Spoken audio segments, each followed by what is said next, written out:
Imagina una planta de tomate de más de 2 metros de altura, doblándose bajo el peso de frutos tan densos que se mofan de los promedios calculados por la agronomía moderna. No hay cristales azules de fertilizante en el suelo, ni residuos de pesticidas en las hojas. La única entrada es un simple cable de cobre enrollado en espiral que atraviesa la tierra. Esto no es una fantasía. Es una realidad histórica documentada que produjo incrementos en las cosechas del 300%. Esta es una cifra que debería haber revolucionado el mundo, pero que, en cambio, se desvaneció en el éter. Se te ha entrenado para ver tu jardín como un juego de química, una esponja muerta que depende de la inyección constante de nutrientes sintéticos vendidos por un puñado de conglomerados. Pero este modelo ignora la fuerza más fundamental de la naturaleza, la electricidad. La atmósfera sobre ti es un océano vibrante de voltaje, una batería masiva que ofrece energía ilimitada, mientras que la Tierra debajo es el polo negativo. Durante milenios, las plantas evolucionaron para cerrar esta brecha, prosperando gracias al flujo invisible de las corrientes telúricas. No solo olvidamos esta ciencia, la reemplazamos por un ciclo de facturación. Cuando insertas esa antena de cobre, no solo estás haciendo jardinería, estás cerrando un circuito que ha sido cortado por el dogma industrial. ¿Por qué la investigación de la década de 1920, que probó estos mecanismos de ionización y resonancia magnética, se sumió repentinamente en la oscuridad? ¿Por qué los planos de estas antenas atmosféricas están ausentes en todos los libros de texto? Estoy aquí para abrir los archivos. Te mostraré cómo aprovechar la física de la Tierra para que los fertilizantes químicos queden obsoletos. El mecanismo no es magia, es conductividad pura y suprimida. La única pregunta que queda es, ¿eres lo suficientemente valiente como para cortar el cordón con la industria y volver a conectar tu suelo al universo? Para entender por qué esta tecnología fue enterrada, debemos retroceder en el tiempo hasta la Francia de los años 20, una época en la que los límites entre la física y la agricultura estaban siendo reescritos por un hombre llamado Justin Christophe Flow. No era un hechicero, sino un ingeniero pragmático que entendía que las plantas son esencialmente conductores eléctricos. En 1925 registró la patente número 5967, un documento que debería haber sido la piedra angular de la agricultura moderna, pero que ahora es simplemente una nota a pie de página polvorienta en los archivos. Christoph Low no se limitó a teorizar, construyó.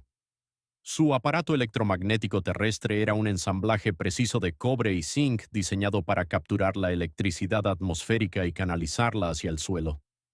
Los resultados no fueron errores marginales. Fueron anomalías estadísticas tan masivas que desafiaron la biología de la época. Los registros verifican avena que crecía hasta alturas de 1,5 metros, patatas libres de tizón sin una sola onza de pulverización de sulfato de cobre, y viñedos que producían cosechas lo suficientemente dulces como para aterrorizar a los viticultores establecidos. Entonces, ¿por qué no estás usando este dispositivo hoy? La respuesta no reside en el fracaso de la ciencia, sino en el éxito de una industria diferente. Tras la Primera Guerra Mundial, las fábricas masivas construidas para producir nitratos para explosivos se enfrentaron a una crisis de irrelevancia. Necesitaban un nuevo mercado y lo encontraron en el suelo. Los gigantes químicos se dieron cuenta de que vender sacos de nitrógeno sintético cada temporada era un modelo de negocio mucho más lucrativo que venderle a un agricultor una varilla de cobre permanente. Una vez que el relato cambió, la rigurosa electrofisiología de Christoph Low fue ridiculizada como pseudociencia, ahogada por el marketing agresivo de la doctrina NPK, nitrógeno, fósforo, potasio. El Parler Electric no fue refutado, fue asesinado económicamente. Cambiamos un sistema de resonancia atmosférica gratuita e infinita por un modelo de suscripción de dependencia química, borrando efectivamente el conocimiento de que la propia Tierra fue diseñada para alimentar tu cosecha. Eliminemos el misticismo.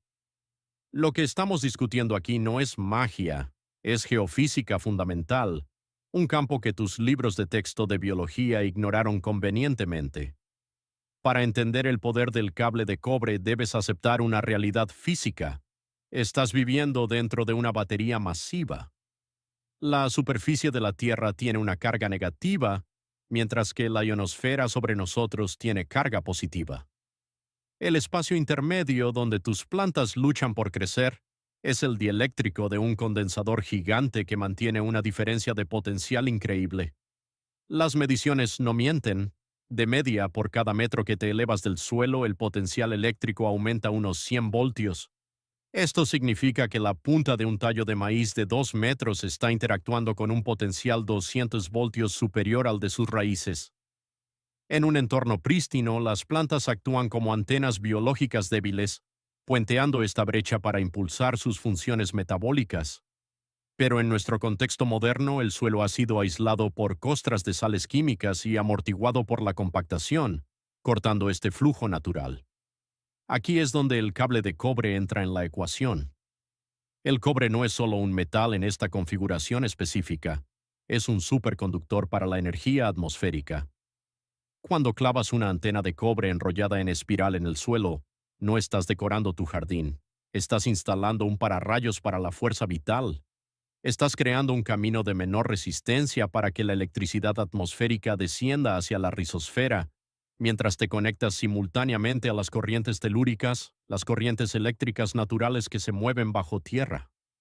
Estás cerrando manualmente el interruptor de un circuito que la agricultura industrial apagó hace un siglo. Te han vendido la mentira de que tu suelo está vacío, que es un páramo estéril que requiere inyecciones químicas constantes para mantener la vida. La verdad es que es probable que tu suelo esté ahogado en nutrientes, pero estos están bloqueados en complejos enlaces moleculares que tus plantas no pueden romper. Cuando insertas esa antena de cobre, no estás añadiendo fertilizante. Estás convirtiendo la humedad de tu suelo en un baño electrolítico débil. Esto es química de instituto aplicada a una crisis biológica. La corriente atmosférica que viaja por el cable llega al agua subterránea y activa la electrólisis, un proceso que rompe instantáneamente estos resistentes enlaces químicos. El fósforo y el potasio insolubles, antes inútiles para el sistema radicular, se ionizan, descomponiéndose en sus estados elementales cargados más básicos. Las plantas no comen rocas, beben iones. Al electrificar la rizosfera, estás esencialmente predigiriendo los minerales para la planta, haciéndolos 100% biodisponibles sin la quemadura por sal de los fertilizantes sintéticos. Pero la reacción va más allá. Esta estimulación eléctrica imita la firma energética de una tormenta eléctrica, un fenómeno conocido por potenciar el crecimiento de las plantas. Las microcorrientes aceleran la fijación de nitrógeno, extrayendo el 78% de abundancia de nitrógeno del aire y vinculándolo a las partículas del suelo. Estás creando un rayo localizado y continuo en tu parterre. Mientras tus vecinos compran sacos de cristales azules para alimentar a la fuerza sus cultivos, tu cable de cobre simplemente usa las leyes de la física para desbloquear el banquete que ha estado bajo sus pies todo el tiempo. Piensa en la savia de tus plantas no solo como agua, sino como la sangre de un organismo vivo que transporta nutrientes vitales a cada hoja y tallo. En un jardín estándar tratado químicamente, este flujo es lento, luchando contra la gravedad y una presión osmótica deficiente. Pero cuando introduces la antena de cobre, estás activando un principio conocido como electroosmosis. Al aumentar el potencial eléctrico entre el suelo y la atmósfera, estás esencialmente subiendo el voltaje de la bomba interna de la planta. La savia no solo fluye, surge con fuerza. Esta circulación acelerada significa que los nutrientes se entregan a un ritmo que la biología tradicional considera imposible, lo que explica las tasas de crecimiento explosivo observadas en la electrocultura. Pero el efecto más disruptivo, el que más temen las empresas de pesticidas, ocurre en la pared celular. Bajo la influencia de este sutil campo eléctrico, las plantas metabolizan los minerales de manera más eficiente, lo que conduce a un engrosamiento mensurable de sus paredes celulares. Esto no es solo soporte estructural, es una armadura natural. Una planta con paredes celulares robustas y electrificadas es mecánicamente difícil de perforar para los insectos. Además, las plagas son los recolectores de basura de la naturaleza. Están programadas evolutivamente para atacar vacíos energéticos débiles. Una planta electrificada vibra con una frecuencia de salud que la hace invisible o incluso repulsiva para pulgones y escarabajos. No solo estás cultivando cosechas más grandes, estás cultivando cosechas que se defienden, haciendo que todo el pasillo de venenos para el jardín sea completamente irrelevante. Mientras la agricultura occidental permanece encadenada al goteo petroquímico, Oriente ha industrializado silenciosamente lo invisible. Ya no hablamos de unas pocas plantas en macetas en un sótano. Estamos ante una reivindicación masiva, financiada por el Estado, de la física que acabamos de discutir. En una iniciativa integral que debería ser noticia de portada, China ha desplegado tecnología de electrocultura en 3.600 hectáreas de invernaderos. Esos son casi 9.000 acres de suelo electrificado funcionando ahora mismo. Esto no es un experimento de patio trasero, es un desafío directo al monopolio mundial de los fertilizantes. La Academia China de Ciencias Agrícolas no se limitó a juguetear. Demostraron el concepto a escala continental. Los datos son asombrosos. El rendimiento de las hortalizas aumentó entre un 20% y un 30%, lo que se traduce en toneladas masivas de alimentos adicionales producidos sin una sola gota de aporte químico extra. Pero la estadística que debería aterrorizar a los gigantes agroquímicos es la reducción de la toxicidad. En estas zonas electrificadas, el uso de pesticidas cayó entre un 70% y un 100% confirmado. Esta es la innegable validación moderna del pionero olvidado. Demuestra que las patentes de la década de 1920 nunca fueron pseudociencia.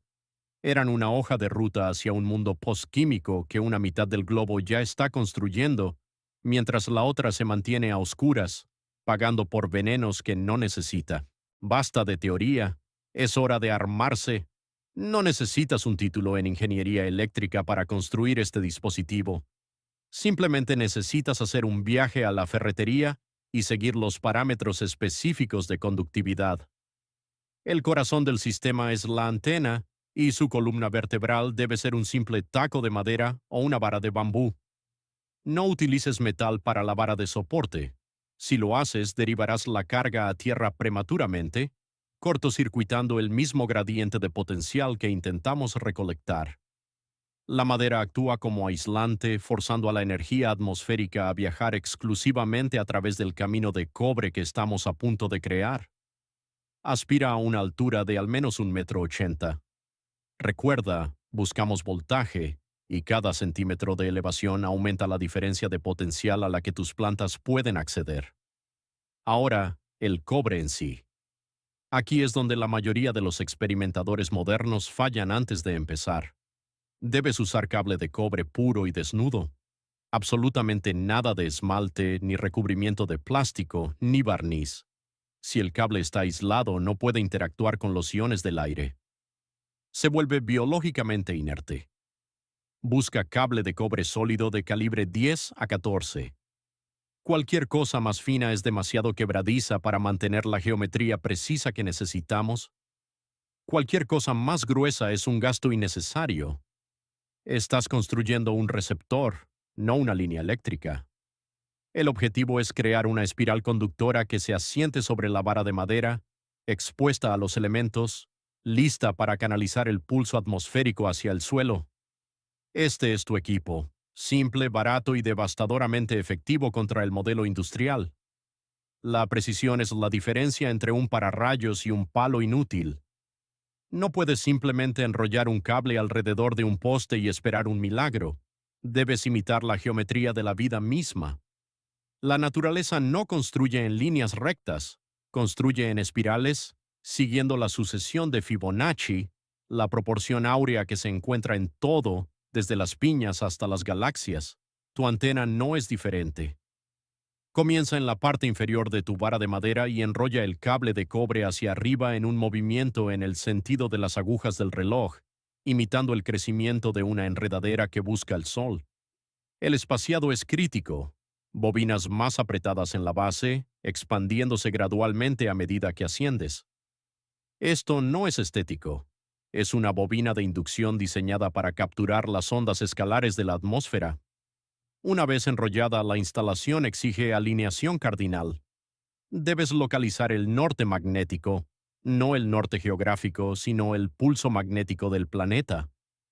Cava un agujero de 15 a 20 centímetros de profundidad en el lado sur de tu planta. Esta profundidad no es negociable. Coloca el terminal de cobre justo en el corazón de la zona radicular, la rizosfera, donde el intercambio de iones es más crítico. Cuando entierres el cable, asegúrate de que la espiral esté orientada al norte, actuando como un receptor pasivo para el flujo magnético de la Tierra. No solo estás clavando una vara, estás afinando un instrumento. Si la alineación es incorrecta, la señal es débil. Si la geometría es precisa, estarás creando un vórtice de energía localizado que pulsará a través del suelo mucho después de que te hayas marchado. Ahora debemos avanzar de la simple conductividad al reino de la resonancia, el dominio de George Lakhovsky. Mientras Christoph Loux se centraba en el flujo de electricidad, Lakhovsky entendía que cada célula viva es esencialmente un circuito oscilante microscópico. Su avance fue el oscilador de anillo abierto, un concepto tan simple que insulta la complejidad de la biotecnología moderna. Esto no es un bucle cerrado, es un anillo de cobre con un espacio deliberado, creando un condensador que sintoniza con la radiación cósmica de fondo. Cuando colocas este circuito abierto alrededor de la base de una planta, no solo estás conduciendo energía, estás creando un receptor de radio para la frecuencia específica de la vida. La física aquí es profunda. Las plantas enfermas o moribundas suelen sufrir un desequilibrio de oscilación celular. Su frecuencia interna ha caído. La bobina de Lakhovsky actúa como un diapasón maestro. Captura el amplio espectro de ondas cósmicas y retransmite un campo armónico fundamental directamente a la estructura de la planta. Los resultados en cánceres de árboles incurables y plantones marchitos no son solo recuperaciones, son resurrecciones. Simplemente colocando un lazo de cobre de un diámetro específico, con los extremos superpuestos pero sin tocarse nunca, alrededor de un cultivo con dificultades, induces una tasa vibratoria que obliga a las células a recordar su función saludable original. Básicamente, estás cancelando la estática del estrés ambiental y bañando a la planta en la señal pura y sin adulterar del crecimiento. Cuando finalmente plantes estas antenas de cobre, no estarás simplemente comenzando un jardín. Estarás iniciando un protocolo de desintoxicación para un paisaje adicto a los estimulantes sintéticos. No esperes una transformación instantánea si tu suelo ha estado saturado con fertilizantes NPK durante años. Al igual que un organismo biológico, el suelo entra en una fase de abstinencia. Las sales sintéticas destruyen la conductividad natural de la Tierra, creando una barrera resistiva que las sutiles corrientes atmosféricas deben atravesar primero. En las primeras semanas puede que no veas nada, o quizás un ligero amarilleamiento mientras la bomba interna de la planta se reinicia, pasando de la alimentación forzada química a la succión eléctrica autónoma. Esta es la transición de un estado de dependencia a un estado de soberanía. Serás testigo de la expulsión de sales residuales a medida que el aumento del potencial eléctrico empuja estas toxinas más profundamente en el subsuelo, lejos de la tierna zona radicular. Observa las lombrices de tierra. Son las primeras en responder al cambio en el voltaje telúrico, migrando hacia las varas de cobre donde el suelo es más vibrante y aireado. Estás presenciando el regreso del sistema inmunológico del suelo. Para el segundo mes, los signos de vitalidad, el profundo brillo ceroso de las hojas y la rigidez estructural de los tallos, confirmarán que la adicción se ha roto. Ya no eres un cliente que compra vida en una bolsa, eres un técnico de la red planetaria, facilitando el retorno a un equilibrio electrificado y autosuficiente. La investigación concluye no con un resumen, sino con una confrontación. Ahora posees un plano que sortea una industria de $1 billón. Una simple espiral de cobre que hace obsoleta la logística mundial de nitratos sintéticos y pesticidas neurotóxicos. Esta es la tecnología prohibida definitiva porque no se puede medir, patentar ni venderte de nuevo en un bidón de plástico. Los datos de la década de 1920 y las validaciones modernas de 3.600 hectáreas en Oriente demuestran que la Tierra es un sistema energético autosuficiente diseñado para alimentar a sus habitantes de forma gratuita. El silencio del complejo agrícola convencional no es falta de pruebas. Es un muro defensivo construido para proteger una realidad basada en suscripciones. Te encuentras en una encrucijada de soberanía biológica. De un lado está la dependencia continua de la química industrial, un camino de costes crecientes, suelo agotado y toxicidad sistémica. Del otro lado está el camino del cultivador autónomo, aquel que comprende que un aumento del rendimiento del 300% es una cuestión de física, no una orden de compra. Al clavar ese cable de cobre en el suelo estás realizando un acto de rebelión silenciosa. Estás eligiendo la resonancia invisible del universo sobre los grilletes visibles de las corporaciones. La energía ya está ahí, vibrando bajo tus pies y pulsando sobre tu cabeza. El circuito está abierto. Lo único que falta es tu mano para cerrarlo. ¿Seguirás siendo un consumidor de su veneno o te convertirás en un conductor del rayo natural de la Tierra? Si esta historia cambia tu forma de ver las fuerzas ocultas de la naturaleza en tu jardín, por favor suscríbete y dale a me gusta al canal. Estamos desenterrando la historia que intentaron enterrar. Cultivemos juntos un futuro de soberanía. El próximo archivo de conocimiento suprimido se abrirá pronto.